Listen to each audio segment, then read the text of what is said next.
que existe pecador feliz? Quem ele é? Seria aquele cujo modo de viver se enquadra na famigerada expressão popular, como o diabo quer, né? Existe muito essa ideia, como o diabo gosta. Seria aquele que vive esta vida desregrada, que muitas vezes está retratada em algumas canções populares. Por exemplo, existe uma canção popular que diz assim: eu estou em lua de mel, eu estou morando num pedaço do céu, como o diabo gosta. Todo delito, todo deleite, todo desfrute tem permissão. Tudo que dá prazer, sensação, o dia inteiro, nadar no mar, banco de areia, imensidão, tardes, desmaio nessa canção. Lua de mel de Gal Costa. Será que alguém ficou murmurando aí na mente, lembrando da canção? Ou talvez esta aqui: não quero regra nem nada, tudo tá como o diabo gosta. Já tenho este peso que me fere as costas, e não vou eu mesmo atar a minha mão. Esta, como o diabo gosta, de Belchior.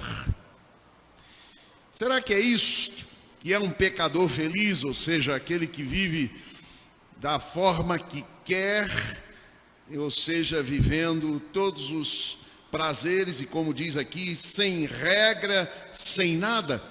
Este o pecador feliz? A palavra de Deus tem um ensino muito claro sobre esta expressão pecador feliz. Quem ele é? Veja o que diz o Salmo 32. Bem-aventurado aquele cuja transgressão é perdoada e cujo pecado é coberto. Bem-aventurado o homem a quem o Senhor não atribui culpa e em quem não há engano. Enquanto eu me calei, meus ossos se consumiram de tanto gemer o dia todo. Porque tua mão pesava sobre mim de dia e de noite. O meu vigor se esgotou como no calor da seca. Confessei-te o meu pecado, não encobri minha culpa. Eu disse: confessarei as minhas transgressões ao Senhor, e tu perdoaste a culpa do meu pecado. Assim, todo homem piedoso te fará súplicas em tempo de poder te encontrar. Quando as muitas águas transbordarem, elas não o atingirão. Tu és o meu esconderijo e me preservas da angústia. Tu me cercas com alegres cânticos de livramento. Eu te instruirei e ensinarei o caminho que deves seguir. Eu te darei conselhos sob a minha vista. Não sejam como o cavalo ou a mula, que não têm entendimento e precisam de freios e rédeas para ser controlados. O ímpio tem muitas tristezas, mas o que confia no Senhor é cercado de graça. Portanto, alegrem-se no Senhor e exultem todos vocês que são justificados. Gritem de alegria todos vocês que têm coração íntegro. Palavra do Senhor, então, que nos traz esta reflexão. Que este salmo nos traz sobre este horizonte, no horizonte do pecador feliz. Vamos pensar aqui, em primeiro lugar, que o pecador feliz é a pessoa que cometeu um pecado. É a pessoa que cometeu um pecado. Não há pecador sem pecado. Não há pecado sem um pecador. E a palavra de Deus neste salmo, ela nos traz 4 expressões que são diferentes e que trazem uma compreensão muito clara do que quer dizer pecado, segundo a Escritura, obviamente. A palavra que aparece aí é transgressão, pecado, iniquidade e dolo. Essas 4 palavras aparecem logo no início deste salmo. Vale a pena a gente repetir aqui a leitura. Bem-aventurado aquele cuja transgressão é perdoada e cujo pecado é coberto. Bem-aventurado o homem a quem o Senhor não imputa maldade e em cujo espírito não há engano ou dolo, como diz aí. O que significam estas 4 palavras? O que elas nos trazem de compreensão sobre aquilo que, vamos dizer assim, Deus chama de pecado. Que aqui não é tão importante o que eu penso, o que eu acho, a minha opinião. O importante é o que Deus considera como pecado. Em primeiro lugar, a palavra transgressão traduz o termo hebraico pechá. Está no verso 1. Significa rebelar, transgredir e estar rebelado contra. Esse é o significado da raiz desta palavra pechá. Portanto, o pecado aqui é rebelar-se contra Deus e a lei de Deus, a palavra de Deus, a vontade de Deus. É, portanto, transgressão daquilo que Deus deseja. Como vimos pela manhã, daquilo que alegra o coração de Deus. Porque a vontade de Deus é aquilo que alegra o coração de Deus. Portanto, pecado significa a transgressão daquilo que alegra o coração de Deus. Agora, uma coisa muito importante que a gente deve perceber. O que alegra o coração de Deus? Hoje pela manhã eu usei a expressão, quais são as causas de Deus? As coisas que Deus, com as quais Deus se agrada. Ora, nós aprendemos pela própria Bíblia Sagrada que Deus é na sua essência amor. Então, se há algo que agrada ao Senhor, é exatamente aquilo que significa espalhar o amor dele para com o ser humano, o amor do ser humano para com ele. Esta relação profunda com Deus. Mas também pecado a própria palavra pecado, que significa, ou é traduzida, traduz a expressão ratá. Significa errar o alvo, o caminho do correto e do dever. Afastar-se do caminho. Ora, este caminho, obviamente, é o caminho apontado por Deus. Pecado, então, é errar este alvo que Deus planejou para a minha vida, para a sua vida. A terceira palavra é iniquidade. Traduz o termo avon do hebraico. Significa dobrar, torcer, distorcer e perverter. Pecado, então, é torcer e distorcer o que Deus quer e manda. Aquilo que é a vontade de Deus. E finalmente, pecado nesse texto, no Salmo 32, é dolo. É a tradução da palavra remiar, que significa enganar, iludir, desencaminhar, agir traiçoeiramente, iludir, desencaminhar, trapacear, trair. Pecado, então, tem aqui o seu lado social, na relação com o outro. Pecado é iludir, enganar, é trair o outro. É interessante quando a gente então verifica essas 4 palavras, e me lembra muito esta expressão que você já deve ter ouvido alguém dizer, né? A pessoa, ao ser confrontada muitas vezes com o pecado, diz: não, mas eu não fiz mal nenhum contra ninguém. O que essas 4 palavras, e obviamente elas não esgotam todo o sentido, o que elas nos mostram é o seguinte: pecado é contra Deus, pecado é contra mim mesmo, o projeto de Deus, o alvo de Deus, o planejamento e o sonho de Deus para a minha vida. Quando muitas vezes eu vou transgredindo este sonho de Deus para mim, eu estou pecando, sim. Então, pecado é contra Deus, contra mim mesmo e também contra os outros. Eu perguntaria: quem pode dizer que não tem pecado ou não pecou contra Deus, contra si mesmo ou contra o outro, quem nunca errou o alvo de Deus para a sua vida? O profeta, o rei Davi, passou por uma experiência muito dramática, e a gente conhece a história do rei Davi. E Davi experimentou um momento muito grave na sua vida, em que ele cometeu um pecado contra si mesmo, contra o outro. Mas ele, ao reconhecer isto, ele diz no Salmo 51, contra ti somente pequei e fiz o que era mal aos teus olhos. Por isso, tua sentença é justa e o teu julgamento é puro. Então observem isso.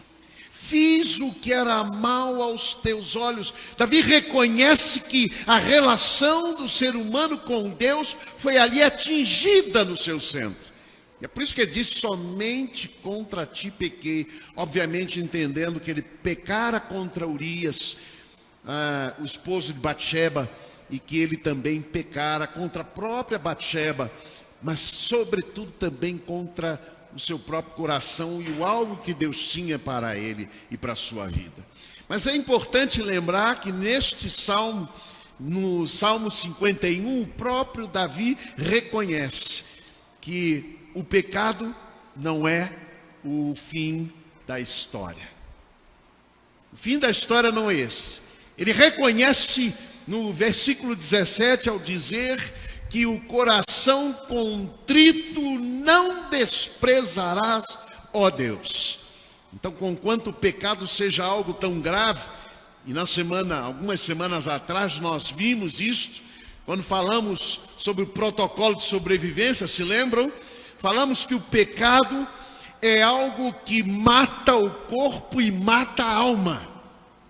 E aí falamos sobre 3 passos nesse protocolo para que a gente possa sobreviver a este inimigo mortal dos nossos corpos e das nossas almas.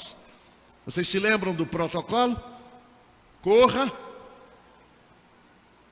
se esconda e lute. Vamos dizer novamente? Corra, se esconda e lute. Pecado, apesar da sua gravidade, ele tem solução.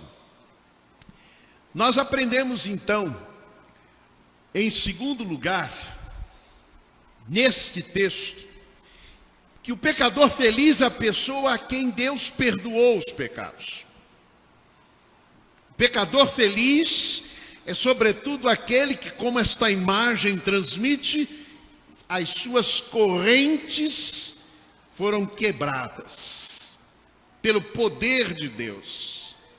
Davi, no texto que mencionamos, no Salmo 51, reconhece isto, ao dizer que Deus se agrada do coração compungido. Ao coração contrito não desprezarás, ó Deus. Então o pecador feliz é aquele que experimentou a alegria. Sabe o que significa bem-aventurado? Feliz. Nós podíamos então traduzir este salmo dizendo: feliz aquele cuja transgressão é perdoada, cujo pecado é coberto. Feliz é o homem a quem o Senhor não atribui culpa e em quem não há dolo, em quem não há pecado, a quem o pecado foi perdoado. Meus amados irmãos, o que aprendemos e vemos pela história é como o pecado, e uma das traduções, uma das expressões é culpa, como ele traz culpa ao coração. A pessoa não vive uma vida liberta, feliz e plena, enquanto carrega o pecado. Se lembram da expressão do texto aqui?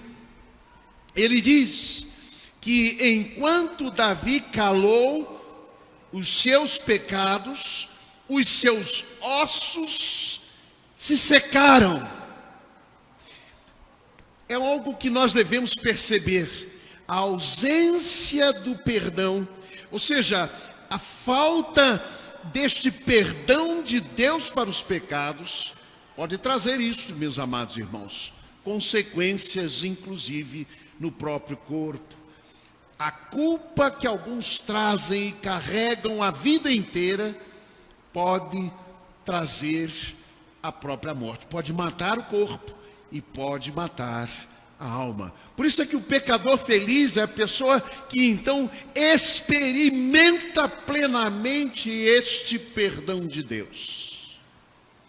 Terceira verdade que nós podemos aprender aqui, aliás, um pouco antes, nós verificamos que há uma tradução muito especial deste salmo. considere-se afortunado, feliz mesmo você que ganhou um novo começo e cuja ficha está limpa. Prestaram atenção nessa tradução? Considere-se afortunado, feliz mesmo, você que ganhou um novo começo e cuja ficha está limpa. Você está com a ficha limpa? Essa é uma pergunta que você pode responder diante de Deus. Terceiro lugar, o pecador feliz é a pessoa então que percorreu o caminho do perdão. Se a ausência do perdão e a culpa trazem esta enfermidade, muitas vezes no corpo, como Davi disse neste Salmo 32. Ele fez secar os seus ossos enquanto ele se calou. Então é preciso percorrer o caminho do perdão. E como é que nós podemos aprender por este salmo como é o caminho do perdão? Em primeiro lugar, não guardar silêncio, não esconder, mas confessar o seu pecado. Dizem os versos 3, diz assim: enquanto guardei silêncio, consumiram-se os meus ossos pelo meu bramido durante o dia todo. Verso 4, porque de dia e de noite a tua mão pesava sobre mim, o meu humor se tornou em sequidão de estio. O meu humor se tornou em sequidão de estio. Mal-humorado. É o que o salmista diz que experimentou. Esta experiência de guardar silêncio, de não colocar o seu pecado. Interessante que Tiago nos fala sobre uma das consequências do pecado. É a doença. Algumas doenças têm a sua origem no próprio pecado. Então Tiago diz: está alguém entre vós doente? Ore. E ele diz: confessai as vossas culpas uns aos outros para serdes curados. Irmãos, pecado, ele mata o corpo, ele mata a alma, ele adoece.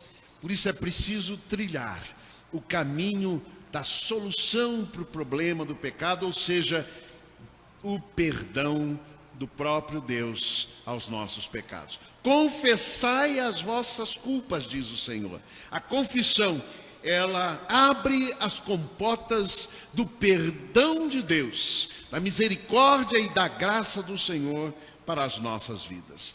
O outro passo é usufrua da graça. Veja o que diz o verso 10.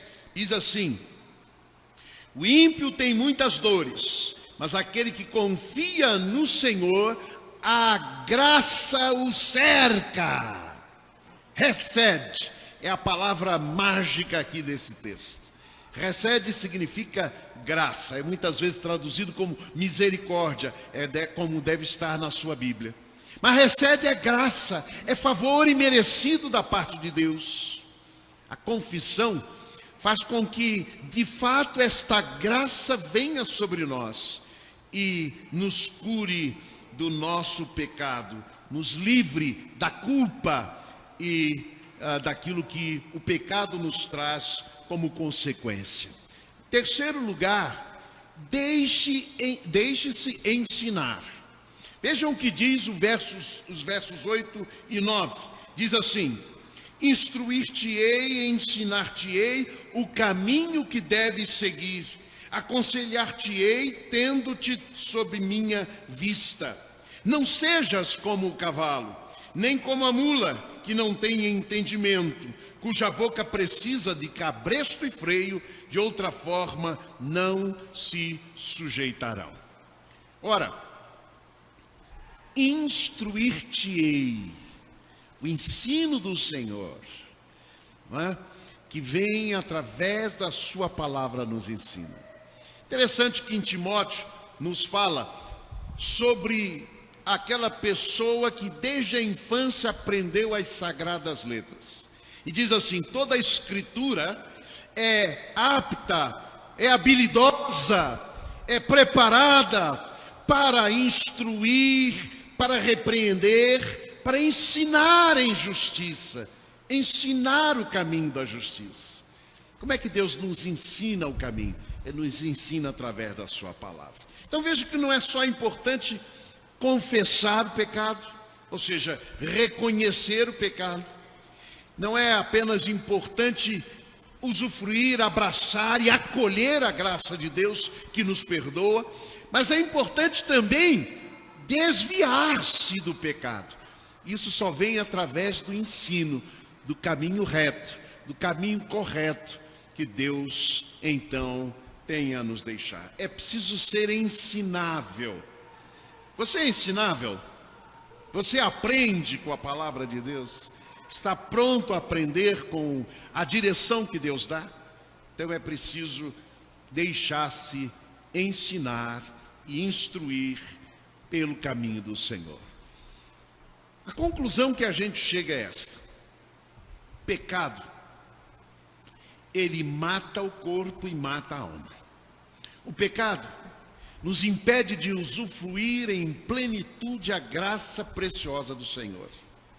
O pecado carrega o nosso coração de culpa e de dor. O pecado não nos deixa viver a vida abundante que Deus nos dá. Por isso é importante que passo a passo a gente confesse, a gente usufrua da graça, a gente experimente o perdão de Deus, aprendendo ou deixando-se ensinar pelo Senhor. A pergunta que faço a você nesta noite é esta: você é um pecador feliz? Que seja assim, que Deus nos abençoe.